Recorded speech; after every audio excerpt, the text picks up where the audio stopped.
কিছু পাপ আছে, কিছু গুনাহ আছে, যেই গুনাহগুলোর সাজা শুধু আখিরাতেই দেওয়া হবে না, আল্লাহ রাব্বুল আলামিন নগদে দুনিয়াতে ওই পাপিষ্ঠকে বুঝিয়ে দিবেন। ওই পাপের শাস্তি দুনিয়াতেও তাকে পেতে হবে, আখিরাতেরটা তো থাকবেই।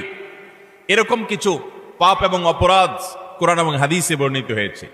এরকম 10টি পাপ, 10টি অপরাধের কথা আজ আমরা জানবো ইনশাআল্লাহ।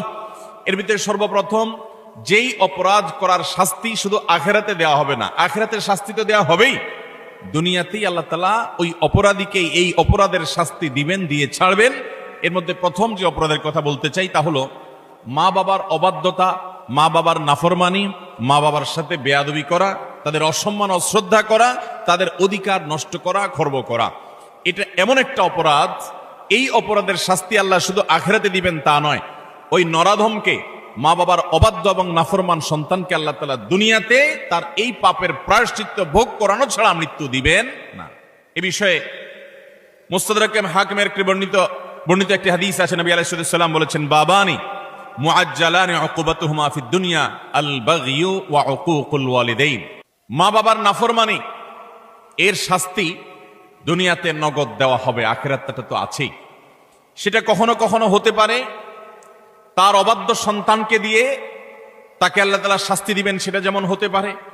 আবার এমনও হতে পারে তার সন্তান নেই, কিংবা সন্তানরা অবাধ্য না, আল্লাহ তাআলা তাকে অন্যভাবে অপমান অপদস্থ করে, লাঞ্ছনা দিয়ে, কষ্ট দিয়ে, তার থেকে নেয়ামত ছিনিয়ে নিয়ে কোনো না কোনো ভাবে আল্লাহ তাআলা তাকে শাস্তি দিবেনই দিবেন।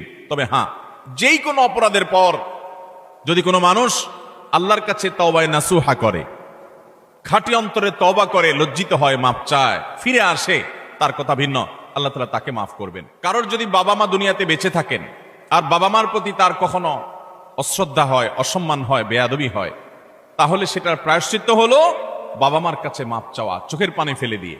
যতক্ষণ পর্যন্ত অন্তর থেকে তারা ক্লিয়ারেন্স না দিবেন যে ঠিক আছে তোমার ব্যাপারে আর কোনো দুঃখ আমার অন্তরে নেই, ততক্ষণ পর্যন্ত মা বাবার কাছে ক্ষমা চাইতে থাকা, এটা হলো এই অপরাধের তওবা। এখানে শুধু মুখে আস্তাগফিরুল্লাহ বললে কখনো তওবা হবে না, বরং মা বাবার কাছে মাপ চাইতে হবে। আপনি যদি আপনার স্ত্রী সন্তানদের সামনে, মা বাবার সামনে বেয়াদবি করেন, তাহলে তাদের সামনেই আবার তাদের কাছে মাপ চাইতে হবে।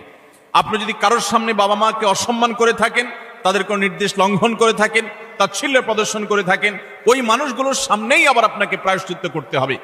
এটি হলো মা বাবার কাছে ক্ষমা চাওয়ার পদ্ধতি। আর যারা হতভাগাদের কাতারে পড়ে গেছেন, মা বাবার দুজনেই অথবা দুজনের কোনো একজনকে হারিয়ে ফেলেছেন, এখনো পর্যন্ত তাদের সাথে কৃত অপরাধ এবং জুলুম, অবিচার, যেটা আল্লাহ তাআলা সহ্য করবেন না, সে অপরাধের প্রায়শ্চিত্ত আপনি করতে পারেন নাই, দুনিয়া থেকে চলে গেছেন, তারা